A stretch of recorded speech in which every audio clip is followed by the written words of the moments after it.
Ableism, from theory to experience to practice. An introduction.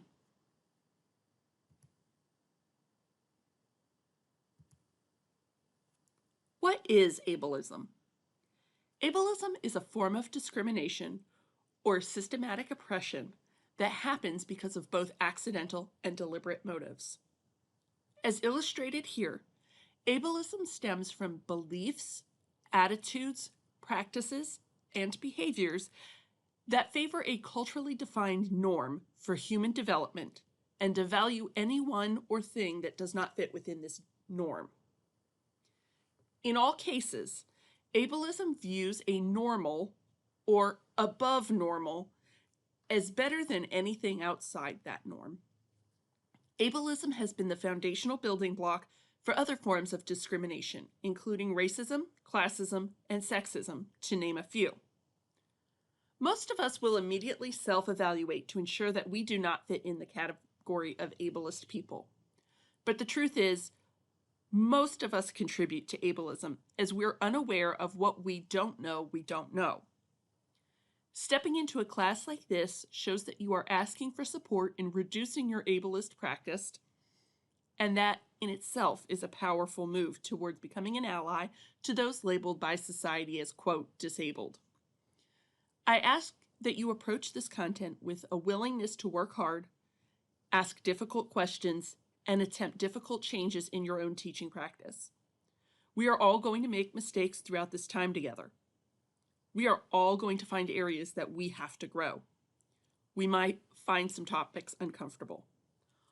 All of this is okay. Learning is not supposed to be comfortable.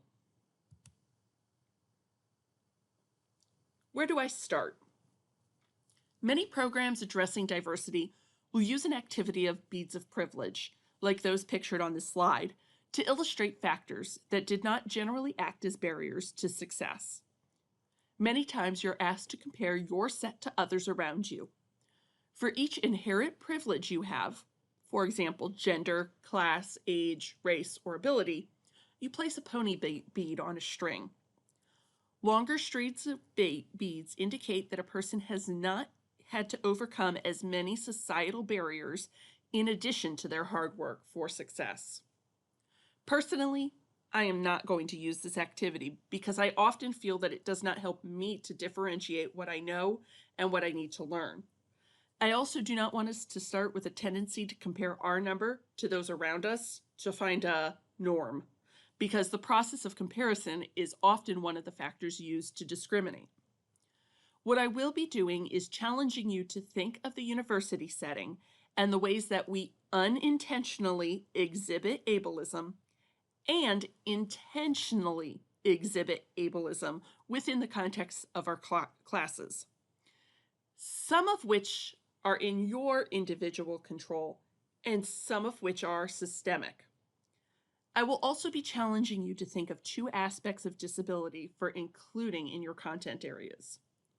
A, accessible design, and B, inclusive design.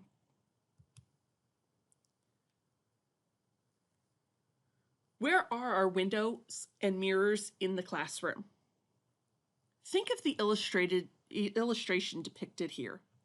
A dark figure holding a frame in front of their face, reflecting a tree on the mirrored surface. What is that for us on this journey? As we begin this journey, I want you to deeply consider, why are you doing this course in the first place? For some of us, we are seeking mirrors.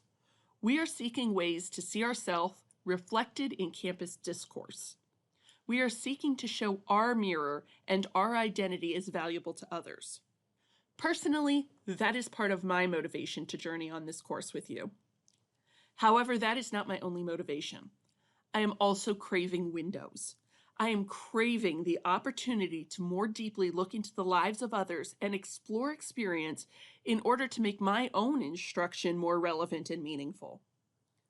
I hope that as we begin to really develop an understanding of ableism, you will be able to reflect on your mirror and understand more deeply the barriers that you have knowingly or unknowingly created, and find some strategies to reduce those barriers. I hope that you can also sit and ponder integrating a window into the world of those who are living among the able world for our own courses.